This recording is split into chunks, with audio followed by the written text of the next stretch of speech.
গণভবন থেকে যখন শেখ হাসিনা বের হচ্ছেন তখন সেনাপ্রধানও সেখানে উপস্থিত, কিন্তু মনে রাখবেন সেনাপ্রধান তখন রাজনৈতিক দলগুলোর সঙ্গে মিটিং করছেন সেনা সদরে, তার সেনা ভবনে বসে, এবং সেনাপ্রধান ততক্ষণে উত্তরায় সেনাবাহিনী মার্চ টু ঢাকা কর্মসূচি ঠেকানোর জন্য যে বাহিনী নিয়ে প্রহরা দিচ্ছিলেন ঢাকার প্রবেশ মুখে, সেটির দায়িত্বে নিয়োজিত ব্রিগেডিয়ার জেনারেল রফিককে ততক্ষণে সেনাপ্রধান ওয়াকার সেনা সদর দপ্তর থেকে বলে দিয়েছেন তিনি যাতে ব্যারিকেড তুলে নেন এবং মানুষের স্রোতকে ঢাকা অভিমুখে গণভবন অভিমুখে যেতে দেন।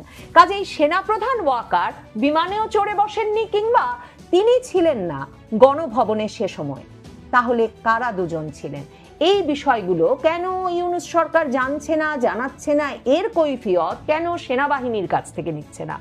আমার কাছে অত্যন্ত নির্ভরযোগ্য সূত্রে যে তথ্য আছে তাতে আমি জানতে পারি যে শেখ হাসিনার নিরাপত্তায় নিয়োজিত এসএসএফ স্পেশাল সিকিউরিটি ফোর্সের প্রধান জেনারেল নাজমুল ছিলেন শেখ হাসিনার সঙ্গে, মানে জেনারেল পর্যায়ের সেনাবাহিনীর কর্মকর্তা ছিলেন, শেখ হাসিনা শেখ রেহানার সাথে সেই বিমানে ছিলেন।